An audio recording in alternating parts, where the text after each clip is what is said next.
I'm just going to stay on till the end, until its broadcast has ended. Yeah. Yeah.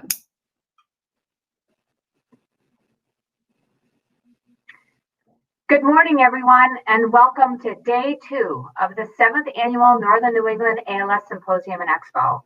My name is Maura Brinzer, and I'm the Executive Director for the Northern New England chapter, and I am thrilled that you're all here participating in day 2 of our virtual symposium. I'd like to start by just providing some background information to those of you that are not familiar with our chapter. The Northern New England chapter was founded in 1999 to serve the needs of those living with ALS and their caregivers residing in Maine, New Hampshire, and Vermont. We are the only organization that is fighting ALS on every front, leading the way with 3 mission priorities. The first is research, the second is care services, and the third is advocacy. The Northern New England chapter is one of 39 chapters across the U.S. providing support in all 50 states. I hope you all were able to join us last Friday for day 1 of our virtual symposium. It was a great start to the event.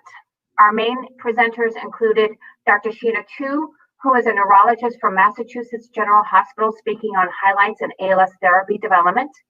Next, we had Alyssa Brownlee from the ALS Association, who discussed assistive technology and smart home options.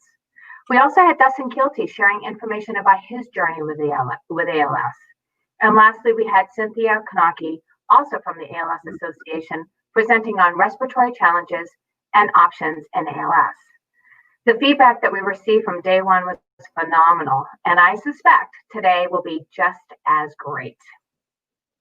I am, however, disappointed that I'm not able to see all of your faces and be able to interact with you. But with COVID-19, that is just not possible this year. But as we all have found, there is some benefit to being able to participate in these types of programs from the comfort of your own home. What a year 2020 has been for all of us. The threat that COVID-19 has created for the ALS community is tremendous. Of course, the biggest concern is how vulnerable the ALS community is to the virus and how every precaution needs to be taken in order to safeguard the respiratory health of each person with ALS. But I also believe that being together and connecting with others is just as important. We all know how isolating ALS is without a pandemic. Living with ALS and with COVID-19 is incredibly difficult. How do you connect safely with others when you have to limit contact with family and friends and caregivers and support programs? But that is exactly what we faced in March when COVID-19 made its presence. And as a chapter, we had to discontinue all traditional visits and one-on-one contact from our chapter team. We are fortunate, though, that the technology advancements are making it possible for us to provide care and support through virtual means. I shared this last week, and I will say it again. I am so proud of the care services team of the Northern New England chapter, specifically Amber Stalker, Lori McFerrin, and Karen Hammer-Williamson, that work so hard to continue the support that all of you rely on. Thanks to this team, we haven't discontinued one care services program. How incredible is that? We have had to make changes in how some of our services and programs are delivered. So, for example, our support groups and our home visits and caregiver labs and conferences have all been delivered virtually instead of face-to-face. Even our Walk to Defeat ALS campaign continued virtually. Instead of coming together and everyone walking from one central location, we encouraged people to walk in their neighborhoods. And it was successful. As we have said before, ALS doesn't stop, and neither do we. So here we are on day 2 of the symposium, and we have one more day after today remaining, and that is, of course, next Friday. So in addition to our speakers, the team has built in time for attendees to visit our expo area and talk with various exhibitors about their products and services. And the team has developed some fun activities for attendees to participate in and win prizes. All of this information can be found on the brochure that you should have received. And if you don't have a brochure, you can visit the Care Services and Development booth where you can grab another one. So let's take a few minutes to review a few housekeeping tips. During our symposium, you will be experiencing a delay as we transition from one topic to another. But don't be alarmed, just wait a few minutes for the next session to start. During longer breaks and lunch, which will be announced, feel free to go to the expo area. The exhibitors have been selected for their expertise in ways to make your lives easier and better. To say hi and join a friendly booth conversation, click the Join a Meeting button.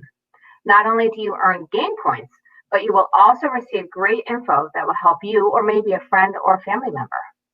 To visit the expo area, the lobby, or the stage, just navigate to the blue bar on the left of your screen and click the area that you are interested in visiting. If you're not sure where to go, see the info desk at the lobby or send a chat message from the lobby and Karen will be able to help. This symposium is being recorded and you will have access to all of the presentations post-event. You will have the option to ask questions from each of your presenters. You will see a chat icon on your screen, which you can utilize to ask questions. If we're not able to get to all of the questions, we will follow up separately to answer your specific questions. And of course, if you experience any technical difficulties, you can use the chat icon to get assistance, or you can email Amber. Her email address is located on the ticket that you received after registering. But if you don't have that ready, her email address is astalker, which is ASTALKER, at alsannne.org. So, putting on a virtual symposium takes a lot of work over a long period of time, and we couldn't do it without our volunteers and our supporters. So I'd like to take a few minutes to thank those that have been instrumental in helping us to make this year's symposium a reality. First, a huge thank you to our symposium planning committee. This group of people met on a monthly basis for the last 9 months to create a successful event. In addition to our care services team of Amber, Lori, and Karen, I'd like to thank Dr. Greg Cox, Tammy Dustin, Ginny Demers, David Kelly, Richard Fredericks, Dustin Kielty, and Carol Allen. I'd also like to recognize our speakers for today's event.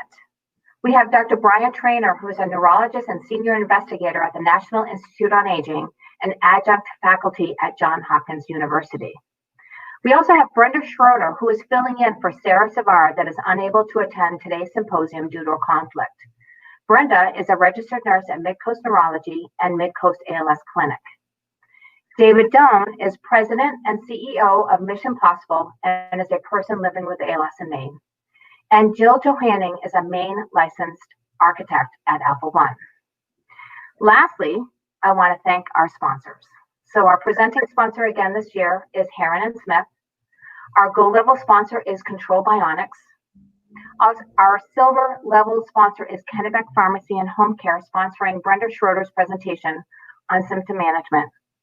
And bronze level sponsors are 101 Mobility and Apria Healthcare. Okay, so now without further delay, I'd like to introduce you to Tammy Dustin. Tammy is the president and CEO of Heron & Smith, our presenting sponsor. Tammy has been a long-time durable medical equipment partner of the chapter. She also is a member of our advisory council and serves as vice chair. Please welcome Tammy Dustin. Thank you. And good morning, everyone, and welcome to day 2 of the ALS Symposium. As Maura said, we're proud once again to be the sponsor of this very special event. My name is Tammy Dustin, for those that are not familiar with me, that I've not met over the years, and I am president owner of Heron & Smith. For over 35 years, as a home care medical equipment company, we continue to provide quality product, customer service, education, and patient advocacy. We here feel that your family is our family. Heron & Smith shares the philosophy of the association, and for over 10 years, we have been a partner with the Northern New England chapter in providing additional educational support to families and help manage the New Hampshire ALS Equipment Loan Closet. Being on the chapter's advisory board, I see the commitment and passion from the team at the Northern New England chapter, and together we continue and will always be a strong advocate for you and your family. I wish you all a wonderful day, and with that, I am pleased to introduce Dr. Cox, who will be introducing today's research presentation. Dr. Cox is an associate professor at Jackson Laboratories in Bar Harbor, Maine. Dr. Cox's research is focused upon mouse models of spinal muscular atrophy with respiratory distress, amyotrophic lateral sclerosis, muscular dystrophies, and a spectrum of motor neuron diseases and peripheral neuropathies. He also currently serves on the chapter's advisory board and symposium planning committee. So to all of the attendees, have a wonderful day. Thank you.